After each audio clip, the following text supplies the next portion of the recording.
Մեր գործունեության նպատակը սոցխավն է հիմնականում, որ այսօր ցավոք ունեմ 5000-ից ավելի շահառու,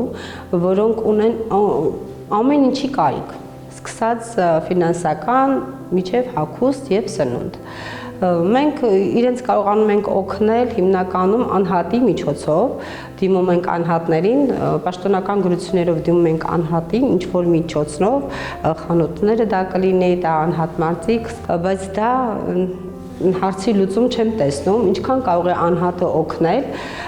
ես ավելի շատ կուզենայի, որ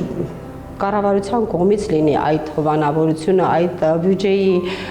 նպաստ թոշակի բարձրացում, աշխատատեղեր լինեն, իմ շահառուները բոլորն էլ ունակ են, ոչ բոլոր չէ, բայց ունակ են աշխատելու, բայց աշխատատեղեր չկա, ցանկալի կլներ, որ այդպիսի հարցերի լուծում տայինք։ Ես այս վերջի տարին ընդհանրապես կարելի է ասել, որ չեմ էլ գրանցում, քանի որ չունեմ իմ ձեռքի տակ ոչինչ ու հնարավորություն չկա իրենց օգնելու, մարդկանց խաբել, գրանցել եւ կարող եմ քեզ ինչ-որ մի բանով օգնել, հա երկրորդ ձեռքի հագուստ մենք հավաքագրում ենք կանանց խորհրդով, միշտ ունենում ենք, կան անդամներ, որ գալիս են մի տանից 3-5 երեխա, տիկին նայեն, գիտեք, ասում այսօր երեխաս գնացել է, հասարակ պրիմիտիվ աշխատանքն է, օրինակն եմ բերում, ասում այն երեխան այսօր գնացել է դպրոց, այն մյուսը չի գնացել, դե մի զույգ կոշիկ էր։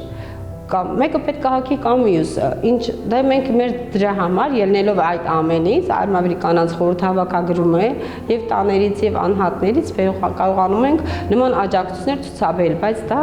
հարցի լուծում չի։ Ես առաջարկում եմ, որ պետությունը հետեւողական լինի հիմնականում հնարավորինս աշխատատեղեր բացելու համար, որտեղ միայն աշխատատեղն է, որ հիմնական աշխատանքի հիմնական բյուջե է, որ կարողանում է տոնը հովանավորի, այսպես ասենք։ Հիմնականում աշխատատեղերի մասին կարող եմ ասել, քանի որ ես լսելով ժողովրդին միայն իրանք ոչ միայն օգնություն պահանջում են, մեզ պետք չի նման օգնություն, մեզ պետք է աշխատատեղեր, որ մենք կարողանանք մեր ընտանիքը ապահովել։